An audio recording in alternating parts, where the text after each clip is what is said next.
నాయన రామ కౌసల్యా సుప్రజా రామ పూర్వా సంధ్యా ప్రవర్తతే. కాబట్టి లే నిద్ర. కాబట్టి కర్తవ్యం దైవమాన్వికం. మీరు రామాయణాన్ని జాగ్రత్తగా పరిశీలించండి. మొట్టమొదట గురువులు ప్రయోగించారు ఈ మాట. జీవితంలో నేర్చుకో రామ, కర్తవ్యమున్నది, బాధ్యత లేదు. బాధ్యత అంతు లేదు, నువ్వు కుంగిపోతావు. కర్తవ్యం నువ్వు చేయవలసింది చేస్తావు. చెప్తూనే ఉంటాడు. వినలేదండి రాముడిని తన గుడ్డలు మాత్రం బాదుకోడు. అది కర్తవ్యం. నువ్వు చెయ్యవలసింది చేస్తున్నావా, అయిపోయిందంతే. అవతలవాడు వినలేదు, నువ్వు ఏడవకు, నువ్వు మళ్ళీ చెప్పు. నన్ను ఒకప్పుడు ఒక ఆయన అడిగాడు, ఏమంటే మీరు అస్తమానం సంధ్యావందనం అని తలకొట్టుకుంటారు కదా, సంధ్యావందనం చేయని వాడికి కనబడితే ఏం చేస్తాడన్నారు. చేయమని చెప్తానన్నాడు. వినకపోతే ఇంకో మాట చెప్తాను, వినకపోతే ఇంకో మాట చెప్తాను. అలా ఎన్ని మాటలు చెప్తాను, వాడు ఎన్ని మాటలు చేయడు అన్ని మాటలు చెప్తాను. మీకు బాధ ఇదా అన్నాడు. నాకెందుకు బాధ, వాడికి చెప్తున్నానని సంతోషమే. నా కర్తవ్యం చెప్పడం వరకు నేను బలవంతంగా ఆచమనం పోయినా అర్ఘ్యం వేయించిన చెప్తానంతే. నా కర్తవ్యం నాది. ఆ కర్తవ్యమునందు అవతలవాడు చెయ్యలేదన్న ఏడుపు నాకు ఉండదు. నా కర్తవ్యం నేను చేస్తాను. అందుకుంటే అదృష్టవంతుడు, అందుకోకపోతే ఇంకో మాట చెప్తానంతే. కర్తవ్యం కర్తవ్యం దైవమాన్వికం. అందుకుని లే రామా అన్నాడు. లేచాడు, సంధ్యావందనం చేశాడు. బయలుదేరారు, ఇద్దరు ముగ్గురు బయలుదేరారు, వెడుతున్నారు.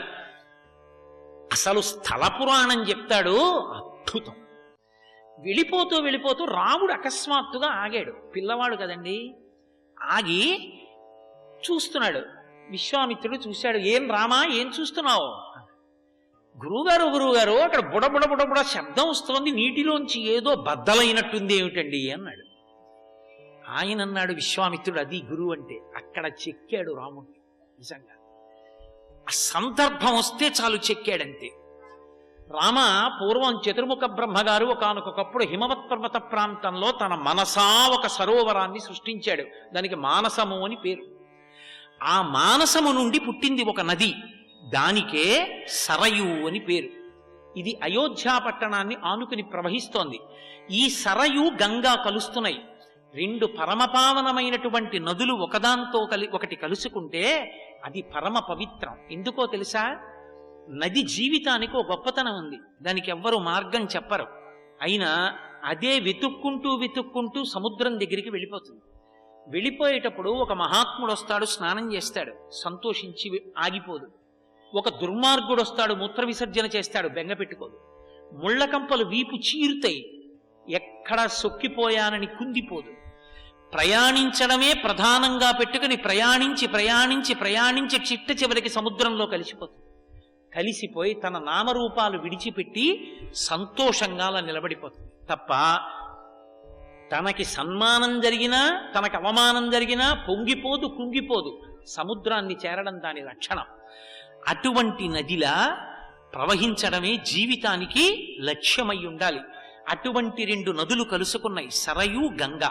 ఆ గంగ ఇక్కడ కలిసిన కారణం చేత నీరు బద్దలైన చప్పుడుతో బుడబుడ శబ్దంతో పైకొస్తోంది. రామ, రెండు పరమపావనమైన నదులు కలుసుకున్నాయి. కాబట్టి ఇప్పుడు ఏం చేస్తావో తెలుసా? వెంటనే నమస్కారం చెయ్యి. ప్రణామం నియతక్కురు. మామూలుగా నమస్కారం అంటే ఏదో ఇలా అండం కాదు. రెండు నదుల సంగమం పరమపావనం. నదీ స్వరూపం అటువంటిది రామ. నది అంటే పాపములను పోగొడుతుంది. కాబట్టి రెండు నదుల సంగమం. రెండు చేతులు జోడించి తల తాటించి నమస్కారం చెయ్యి అన్నాడు. వెంటనే రామచంద్రమూర్తి నదీ సంగమానికి నమస్కరించాడు. మీరు అక్కడి నుంచి చూడండి, రామాయణం చదవండి. ఎప్పుడైనా మహర్షులు మాట్లాడతారు, రామ నువ్వు దక్షిణ దిక్కుగా వెడితే పెద్ద వటవృక్షం ఒకటి కనపడుతుంది. దానికి ఈశాన్య భాగంలో వెడితే అక్కడ మళ్ళీ నీకు ఒక పెద్ద పర్వత శిఖరం కనపడుతుంది. అక్కడ గొన్నేనుగులు తిరుగుతుంటాయి అని మహర్షులు వర్ణన చేస్తుంటారు. అసలు ఆ పర్వతాల్ని, నదుల్ని చెప్తుంటారు. నది లేని నాడు అసలు మనుష్య జీవనము లేదు. కురళ్ళని తమిళంలో మహానుభావుడు ఒక ఆయన రచన చేశాడు. అందులో అంటాడు, అసలు ముందు నది లేకపోతే ఏది పోతుంది అంటే ధర్మం పోతుంది. నది లేదనుకోండి, నీరు లేదు. నీరు లేకపోతే ఆచమనం లేదు, అర్ఘ్యం లేదు, సంధ్యావందనం లేదు, అక్కడే పోయింది. నది ఉంటేనే ధర్మం. అందుకే నదికి నమస్కారం. నదికి నమస్కారం చెయ్యకుండా ఉండకూడదు. అంత గొప్పదైనటువంటి నది ఏది ఉన్నదో ఆ నదుల సంగమానికి నమస్కారం చెయ్యడం, నదిని గౌరవించడం నేర్పాడు రామచంద్రమూర్తికి విశ్వామిత్రుడు. వెడుతున్నారు ముందుకి. ఇంద్రుడు వరమిచ్చినటువంటి ప్రదేశాన్ని, చిట్ట చివరికి ఆ ప్రదేశంలో తాటకా తిరుగుతూ ఉండడాన్ని, ఆమె ఎంతగా రాజ్యాన్ని పాడు చేసిందో చెప్పి ఒక మాట అన్నాడు. రాముడు వెంటనే విశ్వామిత్రుడు వంక తిరుగుతాడు. రామాయణంలో గొప్పతనం ఎక్కడుందంటే కథంతా చెప్పడు విశ్వామిత్రుడు. ఒక్కొక్క చోట చెప్పేటప్పుడు కొంత చెప్పి వదిలేస్తాడు. తాటక అని ఒక యక్షిణి ఉంది.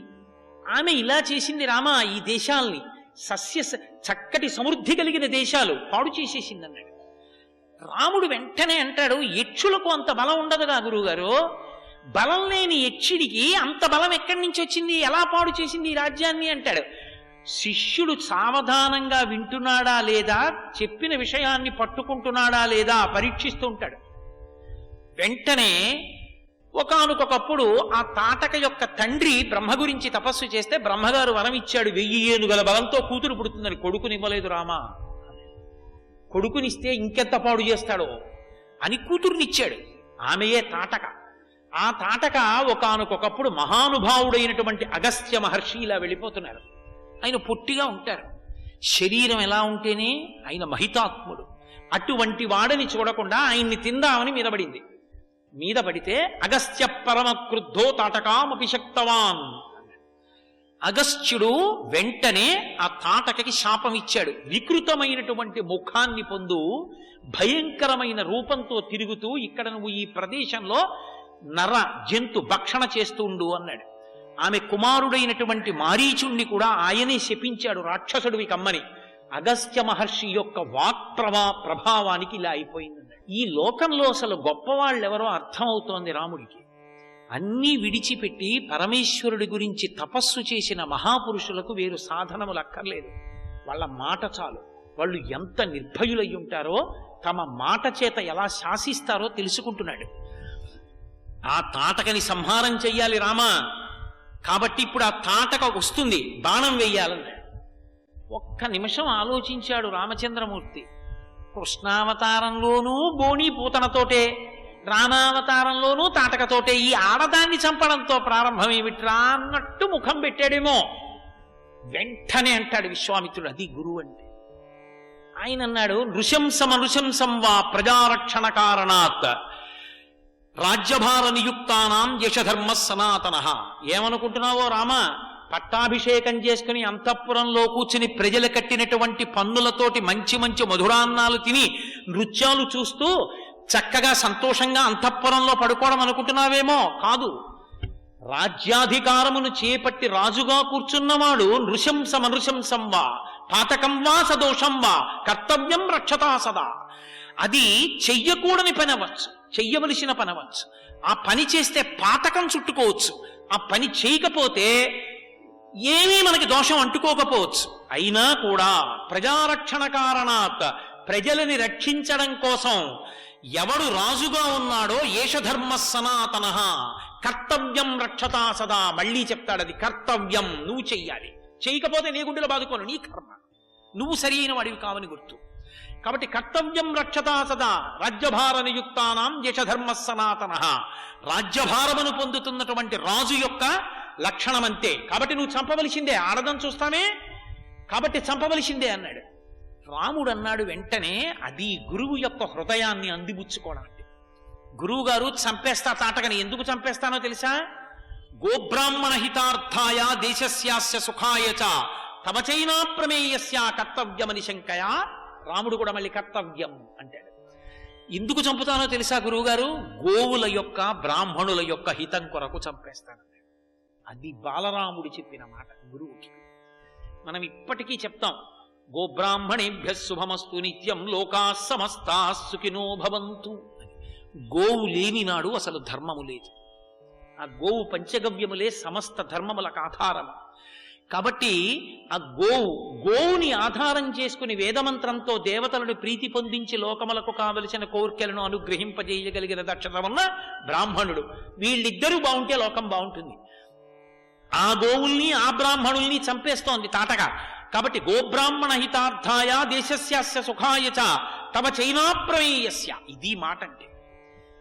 నాకు తెలుసున్నది అది, గోబ్రాహ్మణుల కోసం, దేశం కోసం చంపుతాను. గురువుగారు అంతేకాదు ఎందుకు చంపేస్తానో తెలుసా? అప్రమేయమైనటువంటి బుద్ధి విజ్ఞాన విభవము కలిగినటువంటి మీ వంటి మహాపురుషుడైన గురువు చెప్పారు చంపమని, చాలు, ఇక నా బుద్ధి పెట్టక్కర్లేదు. నా బుద్ధి ఎప్పుడు పెట్టాలి? వివక్ష వచ్చినప్పుడు, ఏం చెయ్యాలని ఆలోచన వస్తే, సాక్షాత్తు గురువు గారే చెప్పిన తరువాత ఇక నేను ఆలోచించవలసిన అవసరమే ఉంది. కాబట్టి నేను ఆలోచించను. తవచైనా ప్రమేయస్య వచనం కర్తుముజ్యత, ఇప్పుడే చంపేస్తాను తాటకనన్నాడు అని టంకారం చేశాడు ధనస్సుని. ఎక్కడి నుంచో వింది తాటక, పరుగు పరుగున వచ్చి రామచంద్రమూర్తి మీద పడిపోయింది. చూశాడు విశ్వామిత్రుడు, ఈమె ఈ తాటక అదుగో వస్తోంది, ఆమె ఎవరో తెలుసా? అతి గురువు గారి హృదయం అంటే ఎలా ఉంటుందో తెలుసుకుంటే, గురువు మీద ఎలా పడితే అలా మాట్లాడడం, గురువు గారిని సినిమాల్లో 4 రూపాయలు ఇస్తున్నారు కదా అని అత్యంత హేయమైన పాత్రలు పోషించడం, ఓ 100 రూపాయల కోసం గురువుల మీద దిక్కుమాలిన వ్రాతలు వ్రాయడం, వాటినన్నిటినీ నిజమని జీవితంలో అనుష్ఠించడం జరగవు. ఆ మహానుభావుడు విశ్వామిత్రుడు తాటకని చూపిస్తూ అంటాడు, తాటకానామ భద్రంతి అంటాడు. భద్రంతి, రామా నీకు క్షేమమగుగాక. ఆమె పేరు చెప్పి చూపించాడంతే. చూపించిన వెంటనే ఆశీర్వచనం చేసేశాడు, తన నోటి వాక్కు చాలు రక్ష. తాటకానామ భద్రంతే భార్య సుందస్య ధీమత, సుందుడనేటటువంటి వాడి భార్య వచ్చేస్తోంది తాటక. రామా నీకు క్షేమవుగాక. ఎందుకు ఆ మాట, ఎందుకు భద్రంతే ఎందుకు మధ్యలో అంటే, వస్తున్నది తాటక. తను తీసుకొచ్చాడు పిల్లాన్ని, తనిచ్చాడు అస్త్రవిద్య, బాణం వెయ్యాలి. అంత రూపాన్ని చూడలేదు బాలరాముడు ఇప్పటి వరకు. అంత రూపాన్ని చూసి భయవిహ్వలుడై జ్ఞాపకానికి రాకపోతే మంత్రం, తన వాక్కును అడ్డు పెడుతున్నాడు. రాముడికి క్షేమాన్ని కల్పిస్తున్నాడు. రాముడికి జ్ఞాపకం వచ్చేటట్టు ఎదరెదర ఎంత యుద్ధంలో నిలబడగలిగినటువంటి ధీరోదాత్తుడైన రాముణ్ణి తయారు చేస్తున్నాడు. తాటకానామ భద్రంతే అంటాడంతే. వెంటనే భద్రమగుగాక రామ, వేయి బాణం అన్నాడు. వచ్చేసింది, మీద పడిపోతోందంతే ఆ తాటక. అంతే. విశ్వామిత్రస్తు బ్రహ్మర్షి హుంకారేణోజ్జత అంటారు మహర్షి.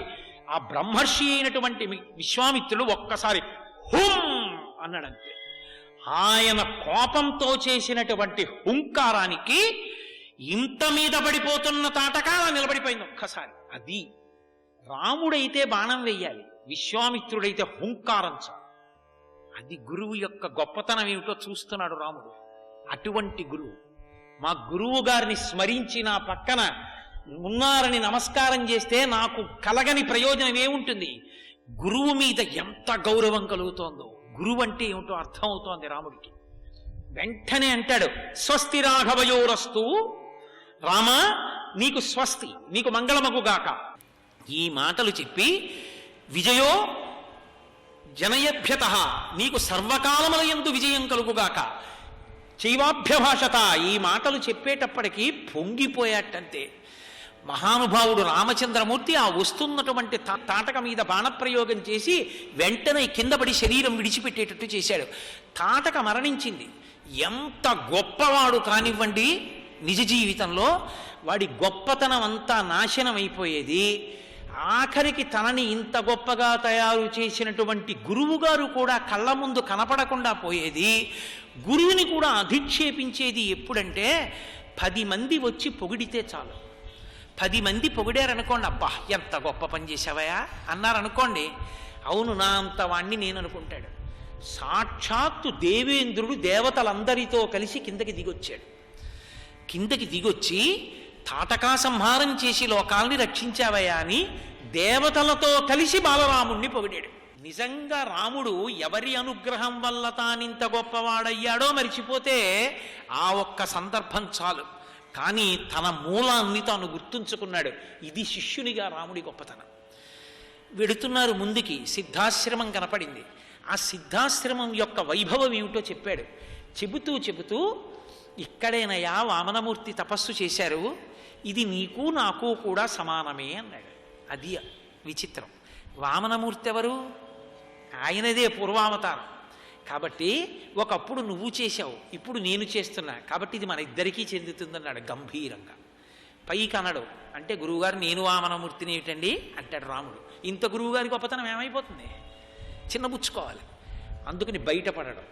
శిష్యుడి దగ్గర ఏ మాట చెప్తే రాముడు ఒప్పుకోడో ఆ మాట అనడం. అది గురువు యొక్క గాంభీర్యం అంటే.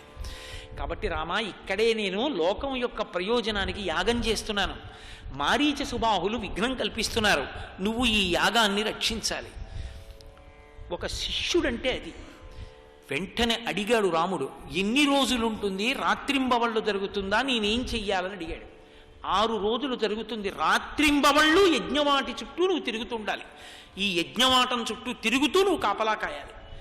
6 రాత్రులు 6 పగళ్ళు చిన్న పిల్లవాడైనటువంటి రాముడు లక్ష్మణ సహితుడై ఏకవస్త్రధరోధన్ వీసికి కనకమాలయ అంటాడు మారీచుడు. అరణ్యకాండలో చెప్పాడు. చిన్న పిల్లవాడు పిలక పెట్టుకుని బ్రహ్మచారిగా ఒక్క బట్ట కట్టుకుని ఉన్నాడయా అని చెప్పాడు. అంత బాలరాముడు 6 రాత్రులు 6 పవళ్ళు తిరుగుతూనే ఉన్నాడు ఆ యజ్ఞ వేది చుట్టూను. 6వ రోజు రానే వచ్చింది. రాక్షసులు వచ్చారు, రక్తం పోశారు. భగ్గున మండింది అగ్నిహోత్రం. చూశాడు. లక్ష్మణస్వామితో అంటాడు, లక్ష్మణ, అదిగో చూశావా, రాక్షసులు వచ్చారు. ఆ మారీచుణ్ణి కొడుతున్నాను చూడు. మానవం పరమోదారమంతం పరమభాస్వరం చిక్షేప పరమక్రుద్ధో మారీచోరసి రాక్షస. లక్ష్మణ, చూస్తుండు. మానవాస్త్రం అనే అస్త్రంతో కొడుతున్నాను. ఇది చల్లగా ఉంటుంది, మోహాన్ని కల్పిస్తుంది. 100 యోజనముల అవతల పడిపోతాడు వెళ్ళి. అలా కొడుతున్నాను. మారీచుణ్ణి కొట్టాడు. 100 యోజనముల అవతల పడిపోయాడు. ఆ దెబ్బకి తర్వాత చెప్పుకున్నాడు అరణ్యకాండలో, వృక్షే వృక్షే చ పశ్యామి. అప్పుడు నేను చూసిన బాలరాముడు నాకు ఇప్పటికీ ప్రతి చెట్టు మీద కనపడతాడు రా, నాకు భయం, బయటికి వెళ్ళని చెప్పాడు. అలా కొట్టాడు ఆ రోజుల్లో దెబ్బ. ఆగ్నేయాస్త్రం ప్రయోగించి సుబాహుని పడగొట్టాడు. 2 చచ్చిపోయారు. మిగిలిన రాక్షసుల్ని చెల్లాచెదరు చేశాడు. విశ్వామిత్రుడి యొక్క యజ్ఞం పూర్తయిపోయింది. పరమ సంతోషాన్ని పొందాడు. ఎవరో పొగడడం వేరు, సాక్షాత్తు ఋషులు ఈ పిల్లలిద్దరినీ కూర్చోపెట్టి ఏమి యుద్ధం చేశారా నాయన, 6 రాత్రులు 6 పగళ్ళు నిద్రపోకుండా తిరిగారా, చిన్న పిల్లలు ఏం పడగొట్టారా రాక్షసులనని దేవతలు ఇంతమంది పొగిడారు. ఇంతమంది పొగిడారు. నిన్నటి రోజున అక్కడ తాటకని చంపినప్పుడు దేవేంద్రాదులు పొగిడారు. పిల్లవాడి మనస్తత్వం ఇప్పుడు ఎలా ఉందో చూడాలనుకున్నాడేమో విశ్వామిత్ర మహర్షి. ఎక్కడైనా మా అంత వాళ్ళం మేమన్న భావన ఏమైనా ఉందా, కొద్దిగా మార్పు ఏమైనా వచ్చిందా, కొంచెం తనంత తాను అని కీర్తి మూట పట్టుకునేటప్పటికీ గురువుగారు కనపడడం మానేశాడా చూడాలనుకున్నాడేమో. రామా, లక్ష్మణ, ఇలా రండి అన్నాడు. 2 వెళ్ళారు. పక్కన నిలబడి చేతులు కట్టుకుని రాముడు అన్నాడు, ఇమౌస్మము నిషార్దూల కింకరౌ సమపస్థితౌ ఆజ్ఞాపయ యథేచ్ఛం వై శాసనం కరవామకిం అన్నాడు.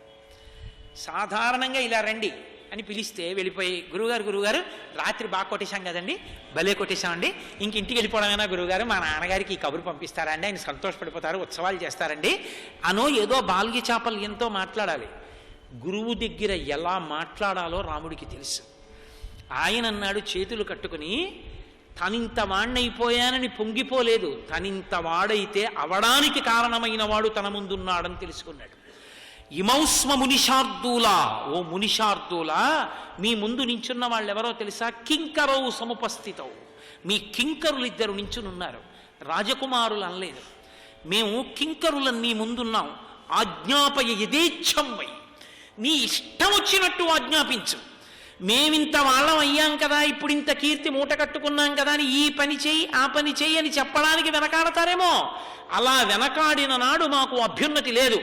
రామా, నా పాదుకలు ఇలా పట్రా అని మీరు చెప్పాలి, మేము పట్టుకురావాలి. రామ, ఆశ్రమం తుడిచే ఒక్కసారి, రామా కాసిన పువ్వులు కోసి పట్రా అనాలి. ఒరే, నా పంచె ఎక్కడుందిరా అని అడగాలి స్వామి మీరు. హే బ్రహ్మన్ అంటాడు రాముడు, బ్రహ్మమని దిగిన వాడా గురువా అని మీరు మమ్మల్ని అలా ఆజ్ఞాపించాలి. ఆజ్ఞాపయ యథేచ్ఛం వై శాసనం కరవామకిం. ఇది గురుతత్వం అంటే. లోకంలో తను మాట్లాడితే సలహా కాని వ్యక్తి ఎవరో తెలుసా, ఒక్క గురువే.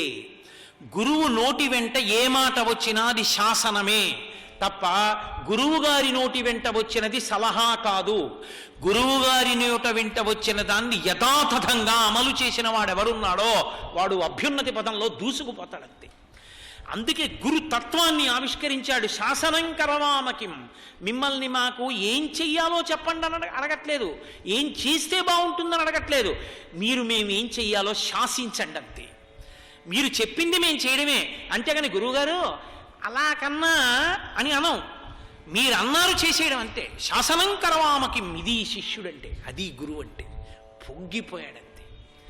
పొంగిపోయి, రామా నాకు ఇక్కడ చెయ్యాలనుకున్న యాగం పూర్తయిందిరా నాయన, బయలుదేరదాం పదండి. తను మాట్లాడలేదు విశ్వామిత్రుడు, అది గొప్పతనం.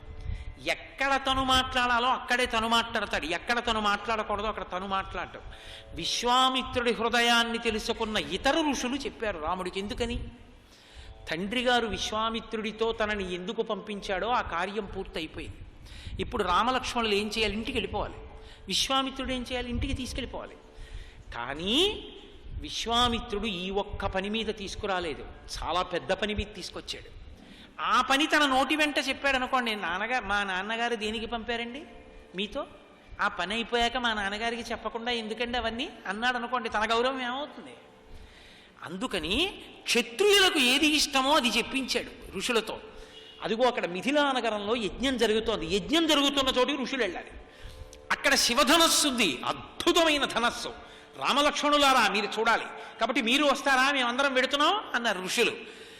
ధనస్సు, యజ్ఞం, గురువుగారు వెళ్తున్నారు అంటే పిల్లలకి ఇప్పుడు దేనికి సరదా? ఆ ఋషులు ఎడుతున్నారు, ధనస్సు చూడడం ఒకెత్తు. గురువుగారు ఎడుతున్నారు, గురువుగారు వస్తారా, గురువుగారు రామా గురువుగారు అంటే రండి అన్నారనుకోండి.